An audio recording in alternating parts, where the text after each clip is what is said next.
Have you ever really wondered what's going on inside your brain during one of those deep, profound psychedelic experiences? We hear all the time that they can lead to these incredible, life-changing insights, but how? How does that actually work? Well, today we're going to pull back the curtain using cognitive science to demystify the mystical and really get into the science of those powerful aha moments. So let's start with the big question for this whole explainer. What if that incredible feeling of cosmic truth that people describe after a mystical journey, and that little, simple feeling of satisfaction you get when you finally remember a song title, what if they're basically the same thing? The same process in the brain, just playing at completely different volumes. All right, so first, let's lay out the puzzle we're trying to solve. Psychedelic-assisted therapy, as you know, is showing some amazing promise. But there's this one key part of it that scientifically has been a bit of a black box.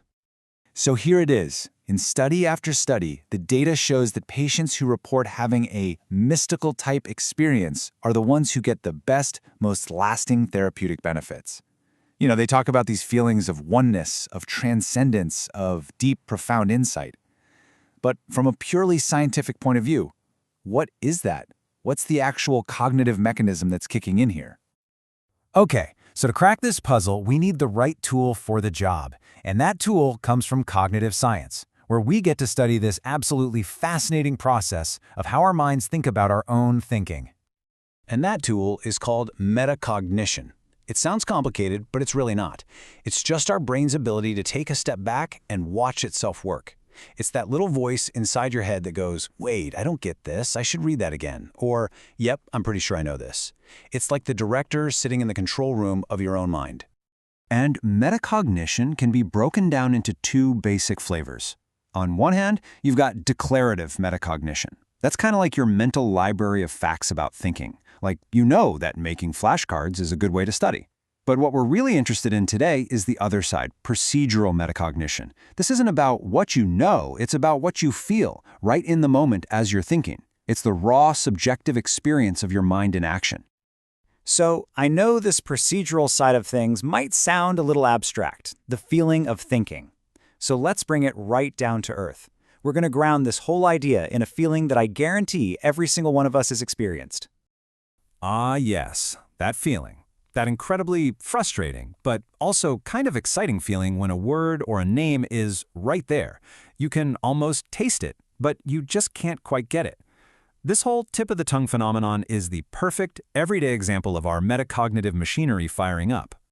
The brilliant psychologist William James, he just nailed this feeling way back in 1890. He said it's not just an empty space in your mind, it's a gap that is intensely active. And you know what he means. You can feel the shape of the word, you might know what letter it starts with, you can feel your brain getting closer and closer. In this whole process, it follows a really clear path, right? It starts with the goal. Okay, I need to remember the name of that actor. Then comes the process, that mental straining, which we actually feel as a kind of cognitive effort. And then finally, when the name just pops into your head, you get the outcome, that wave of relief, of correctness, that feeling of, yes, that's it. Now, believe it or not, science actually has a formal name for that little reward feeling at the end. It's called the metacognitive feeling of epistemic gain. Yeah, I know, it's a total mouthful. But all epistemic means is related to knowledge, and gain just means you got it.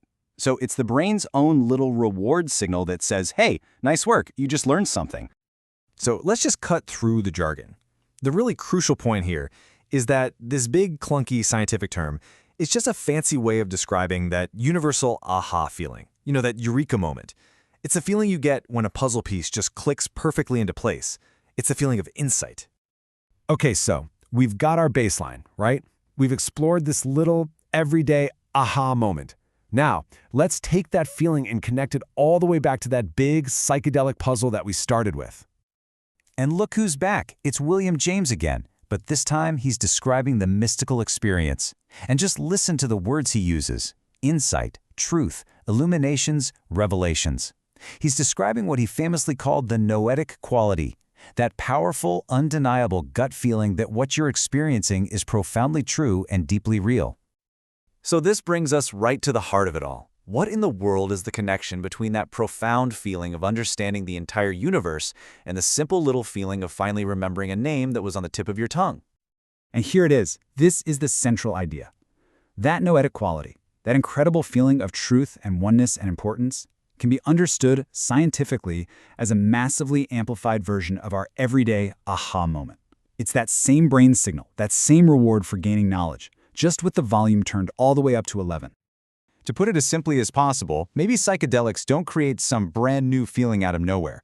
Maybe what they do is take a totally natural, existing cognitive process, the brain's built-in reward signal for learning, and they just amplify it to an absolutely overwhelming and profound degree. Okay, so what? Why does it actually matter if we reframe a mystical experience as a cognitive one? Well, it turns out it has some really profound implications for how we can all approach psychedelic therapy and exploration safely and, effectively. See, understanding this aha mechanism gives both therapists and their patients a much more powerful toolkit. It can lead to much better intention setting before a session. It gives you a way to ground these huge experiences when you're integrating them afterward. And it's a tool for making sense of it all without getting completely lost in the metaphysics of it. And this is a big one. It helps us avoid a very common pitfall called spiritual bypassing. That's what happens when someone mistakes the incredibly powerful feeling of having found a truth for the absolute truth itself. This framework gives us a crucial distinction. The feeling of insight is a very real neurocognitive event, but the content of that insight, that still needs to be looked at with a clear head. And this is the real therapeutic game changer. The whole focus shifts. You stop getting bogged down in questions like, was what I saw real? Did I literally talk to the universe? And instead, the question becomes so much more personal and useful. Why did my brain generate this massive aha feeling about this particular thought or memory? Right now, in this moment. It brings the whole thing back down to personal meaning. See, by reframing the mystical as just an amplified version of the mundane, we're not taking anything away from it. We're actually making it more accessible. It suggests that these profound, transformative experiences we're capable of aren't necessarily magic. They're rooted in the very mechanics of how our brains learn and make sense of the world, which really just leaves us with one final thought. If the simple aha moment is just the tip of the iceberg, what other incredible things is our mind capable of?